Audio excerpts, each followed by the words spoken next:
Robin Hood Radio presents Stage Right or Not with Michele Willens. Michele is a longtime journalist and herself is a published playwright of several theatrical works. She's a frequent contributor to the Huffington Post, Daily Beast, and the Atlantic websites. Another opening of another show. Okay, well, more and more shows are set to open or reopen on Broadway. Among the 20-plus productions that will start performing in September are mostly well-established names, confident that they can find an audience.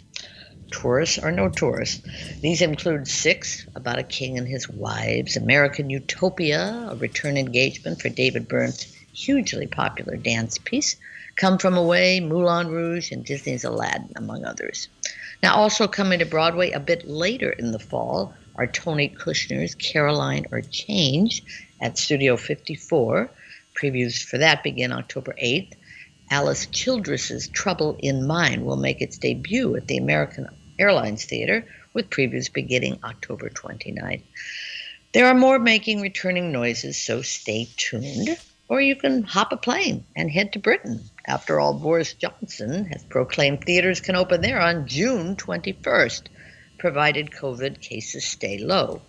Now, speaking of that country, Sutton Foster will replace Megan Mullally in the West End production of Anything Goes. That's set to open this summer at the Barbican Theater for a 12-week season. Now, that will keep Foster busy before rehearsals begin for the Broadway revival of The Music Man. Those start in December. The nonprofit companies also continue to unveil their plans. In addition to the previously announced Clyde's Take Me Out and Letters of Suresh, the Second Stage is adding 2 more productions to its season. Off-Broadway, it will premiere To My Girls, a comedy by J.C. Lee. At the Hayes will be the Broadway premiere of the Pulitzer Prize-winning Between Riverside and Crazy. Second Stage is offering all kinds of special offers, reminding us, above all, that companies like that truly depend on public support. But if you prefer staying home, NBC is gearing up for another of its so-called live musicals. The last was Jesus Christ Superstar a few years and a pandemic ago. Well, the next up will be Annie. The lovable little orphan hopes to be up by the holiday season at the end of this year. As for what you can stream these days, well, tonight you can watch Lincoln Center's semi-self-celebration featuring an amazingly talented group, including Rosemary Harris, Patti LuPone, Audra McDonald, Ruthie Ann Miles, Stephen Pasquale, Ayat Akhtar, and Bartlett Sher. I assume this will be like attending a benefit more than a show per se, but Lincoln Center, too, depends on the kindness of strangers. Also tonight, it's your last chance to stream Spunk, though I bet it moves to YouTube. That's via the Roundabout Theater, and this one was penned by Zora Neale Hurston. Meanwhile, New York's Vineyard Theater is offering Brutal Imagination by Cornelius Eady with Joe Morton and Sally Murphy. This one deals with a true-life crime, a mother's horrendous nightmare, and yes, the issue of race. And that one streams on demand until June 3rd. Again, that's the Vineyard. Now, a little less brutal, shall we say, is one I recall seeing a few years back called I and You. In this one, a young woman with a serious illness is confined to her room, relying on Instagram, Facebook, and the like for company. That's until a classmate bursts in, bearing French fries, Walt Whitman poetry, and a school project due the next day. Now, it may sound a bit too quarantine-ish at this moment, but I and You won a new play award in 2014. It's only streaming through the end of this week, and that's through the Syracuse Stages website. And the Mint Theater Company has just put up The Fatal Weakness by George Kelly. This, the last of the Mint streamers apparently, is about a hopeless romantic who discovers her husband of 28 years may have been romantic with others. Well, it's all lighter than it sounds. That's the Mint Theater. Moving around the country now, in Los Angeles, multimedia artist Jared Mezoki tells a harrowing story about his family's haunted house experience. This first-hand story of terror is the latest interactive production from the Geffen Stay House, and that's where you go for virtual seats that have been going fast. And up for streaming through May 23rd from the Ashland Shakespeare Festival is the 2018 premiere of Snow in Midsummer, a production that interweaves 2 stories of a young woman who curses her city from beyond the grave and a wealthy businesswoman who faces a locust-plagued city. Snow in Midsummer, which was a big hit there, explores the legacy of trauma, injustice, and the lengths to which we go for love. Again, that's via the OSF company.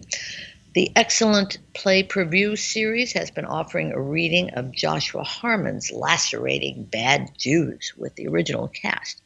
Now, Harmon went on to other plays, including Significant Other on Broadway, but many feel that Bad Jews remains his sharpest, or at least his funniest.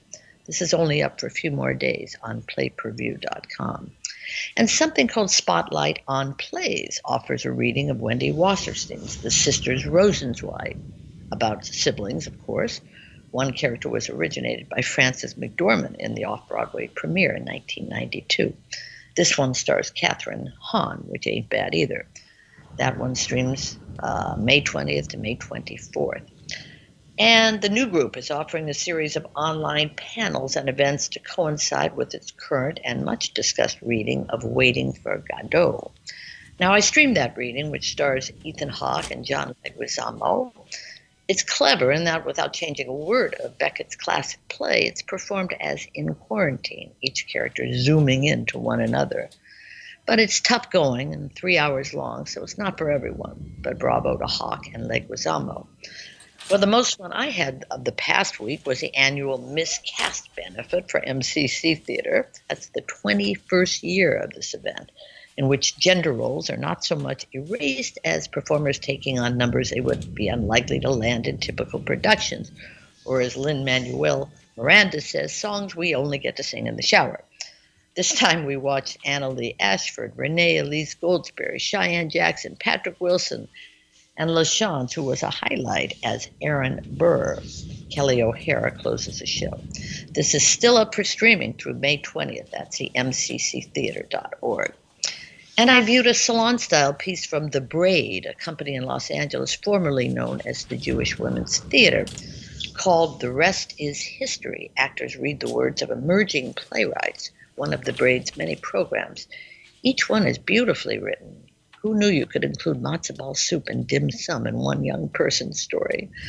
Another speaks of what was going on in the Mideast at a time she was growing up, when, quote, innocent children and women are being killed, she yells at a Muslim boy in her class.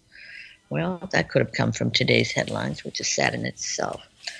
Go to Braid's website, tune in on this. It's being replayed May 20th and May 24th. Speaking of Los Angeles, I am proud and pleased to say I have a seat for my first in-person show. I will be attending press night at the Fountain Theater in Hollywood, where the award-winning off-Broadway play Octoroon will be premiering. In the parking lot, by the way, but who cares? Finally, the Los Angeles Times theater critic wrote a long and interesting piece about whether plays will or should continue with intermissions post-pandemic, something I must say I had not thought much about. The trend, of course, was already moving toward intermissionless shows, mostly due to fear that attention spans have diminished. On the other hand, when big events like the 4-hour or 8-hour Tony Kushner or Arthur Miller plays are performed, well, lucky and endowed ticket buyers do sign up. And of course, Jill, the price of those tickets is also another very open question as we move back to the next normal. And I had a thought separately, just to mention, and this came from seeing a full page ad in the New York Times about the Phantom of the Opera and where it's reopening. Are they cast up? Are they restoring their earlier casts? Yes, I have not heard of any of those casts being changed. Wicked, Lion King, all the big Hamilton. I mean, they may be changing. The one that I did hear will change, and this is interesting because it's not on any of these lists. It's To Kill a Mockingbird, which was the most successful show. I think it's the most successful drama in Broadway history. So they certainly have no problem getting ticket buyers for that. But the lead, the third, Atticus Finch, was going to be played by Greg Kinnear. Now, he's landed a regular TV series, so apparently he's going to be replaced.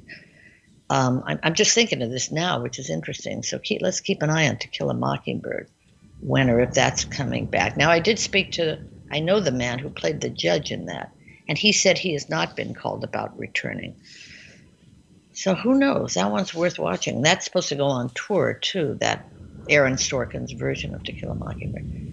Otherwise, I think, most of the cast members believe they're coming back. And so do you think it will open up on any level, though, for other people? I mean, there must be chorus roles. Some people have had babies, some people have done things, in the last year. I'm just thinking that that's going to actually be pretty interesting, because we always look at the top line, but it's the meat and potatoes. That, sure, the dancers, the chorus lines, I'm sure they're all starting auditions, and, we should check with some casting directors and find out how busy they are. I spoke to the producer of Hadestown. They're trying to bring back the original cast and plan on it so far. But I'm sure, there's so many things going on behind the curtain, shall we say, that we don't know about. And the other thing that I wanted to ask was, I have another theory, and that is that, in fact, even if some people are reticent about going to the theater, I was thinking about demographic and money. There's so much money sloshing about now for a lot of people that it's actually more available. So I think that and the interest in going back and going out and doing things from, let's just say, the under 80s is real high. I agree. I think that there's not going to be an audience dearth at all. I think you basically just have to open your doors and put your tickets available. Yeah. Shingle out. I sort of agree with you. I mean, listen, it's going to go into two camps: those who are scared to ever, be with other people again, those people, and others, who are really anxious to go back. They're certainly doing it in other countries. And I think they will do it here. The ticket prices may or may not be an issue, but like you say, the people who usually go to the theater don't worry so much about ticket prices. Maybe they should, but that's the way it stands. Stage Right or Not with Michele Willens, produced in the studios of Robin Hood Radio, robinhoodradio.com.